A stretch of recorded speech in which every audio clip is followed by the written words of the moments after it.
Salut à tous, bienvenue dans ce nouvel épisode du Petit Potager Urbain. Alors aujourd'hui, épisode un peu hors série, on va pas parler du potager, mais j'ai eu une petite inspiration. J'ai envie de me construire depuis longtemps un séchoir solaire, donc pour faire sécher fruits, légumes, plantes et tout ça. Et donc je vais un petit peu vous faire un petit tuto de mon point de vue, comment moi je vais construire mon séchoir solaire. Alors évidemment, cette vidéo a été inspirée par la vidéo de Damien Descartes qui a fait la même chose il n'y a pas si longtemps que ça.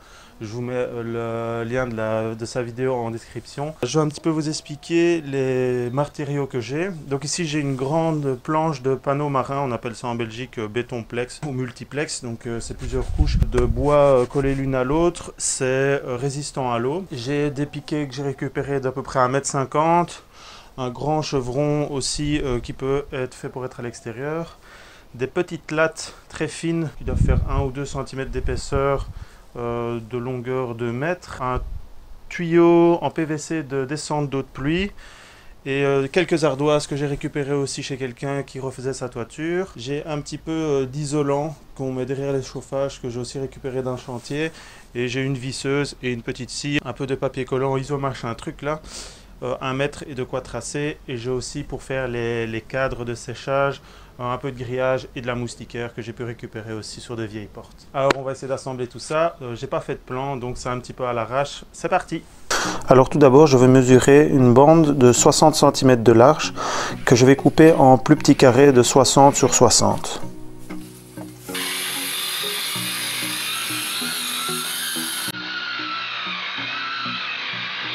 Ce qui constituera les côtés de ma boîte de séchage.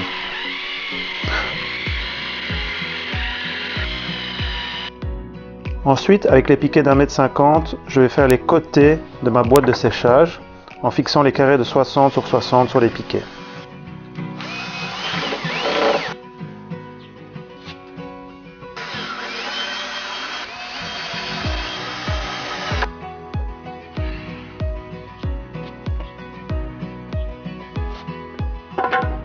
Fixation du deuxième côté.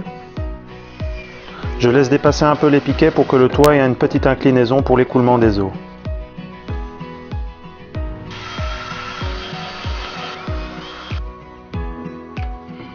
Il est temps d'assembler les deux côtés, sauf que je me rends compte que j'ai mis les piquets à l'envers sur un des deux côtés.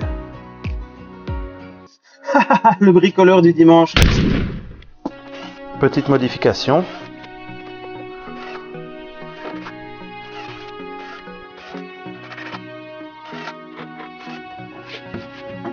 Et voilà, plus qu'à assembler les deux côtés avec l'arrière du coffret.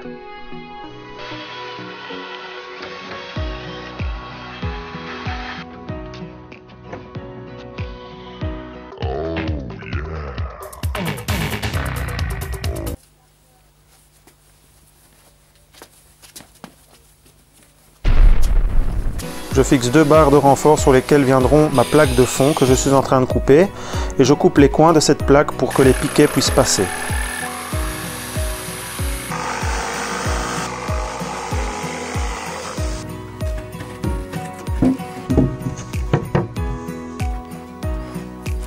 Je coupe ensuite la plaque qui servira de toit. Je recoupe les piquets qui dépassent vers le haut d'un des deux côtés et je fixe le tout avec des vis. Je mets ensuite du tape isolant entre les parois et le plancher afin d'éviter toute infiltration d'air inutile. Je fais pareil entre les parois et la plaque du dessus. Par là où s'échappera l'air chaud, je mets une moustiquaire afin d'éviter que les insectes n'y pénètrent.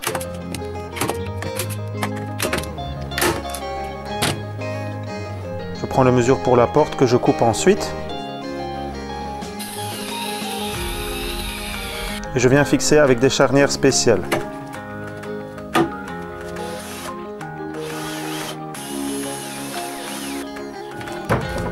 Je fixe une équerre et un aimant afin de pouvoir garder la porte fermée plus facilement. Une petite poignée pour faciliter l'ouverture. Et voilà, la boîte de séchage est enfin prête.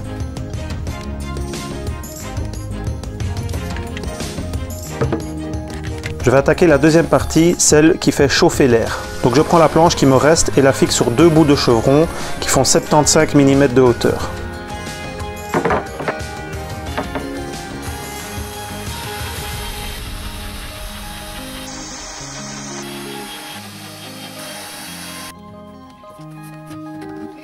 J'aggrave de l'isolant thermique afin de garder un maximum de chaleur.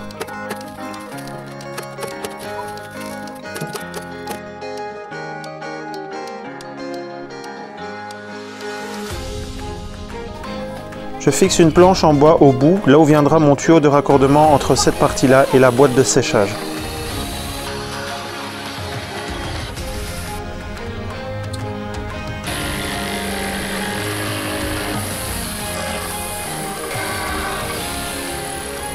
Je fais un trou et je pose mon tuyau de 80 mm de diamètre. Je viens ensuite fixer une petite butée pour que les ardoises ne glissent pas.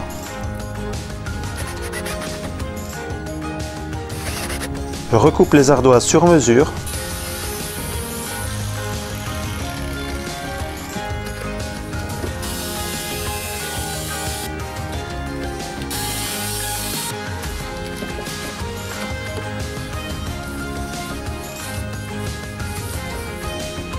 Et pour plus de sécurité, je décide de les fixer avec une vis en leur centre.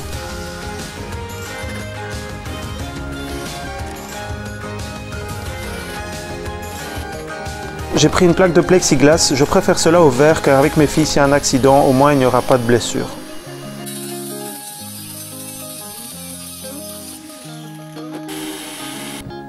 Je fixe la plaque de plexiglas, la raccorde avec une bande de tape isolant.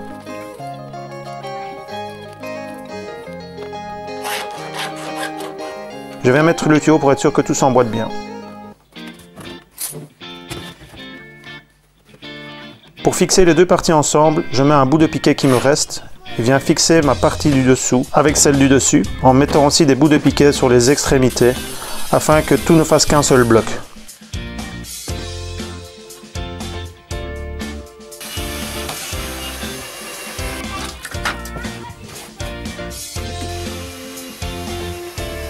Voilà, tout tient maintenant. Plus qu'à mettre le tuyau, le régler.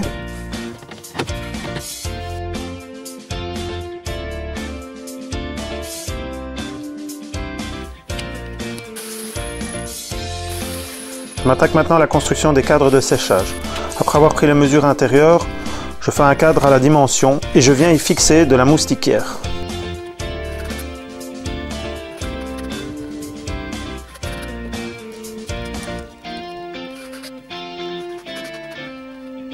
J'ai commencé par 3 cadres, s'il m'en faut plus, je pourrai en rajouter.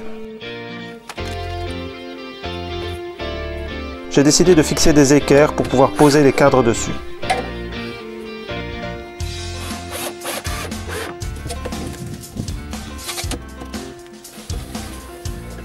J'ai une moustiquaire sur le bas là où l'air froid doit rentrer afin que les insectes n'y pénètrent pas.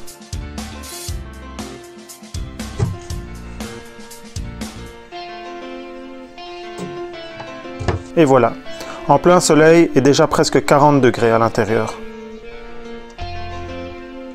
Nous plaçons le séchoir à l'endroit du jardin où il recevra le plus de soleil pendant la journée. Il faudra bien sûr l'orienter au fur et à mesure, mais mon jardin donne plein sud, donc c'est déjà très facile.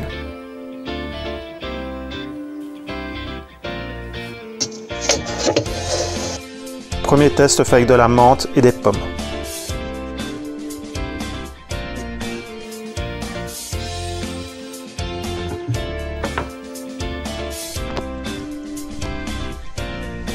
Et voilà, une trentaine d'heures plus tard, le résultat.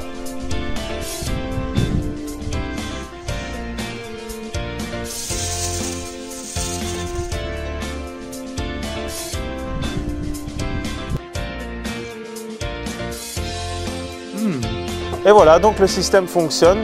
Hier, il faisait très chaud, je suis même monté jusqu'à 46 degrés à l'intérieur. J'ai déjà réussi à faire sécher du kiwi, des figues, des pêches, des abricots et encore des fleurs et compagnie. Donc je suis très satisfait. Si vous avez encore des questions sur certaines étapes de la construction, n'hésitez pas à me poser dans les commentaires et je vous y répondrai avec plaisir. Merci d'avoir suivi cette vidéo. Ciao!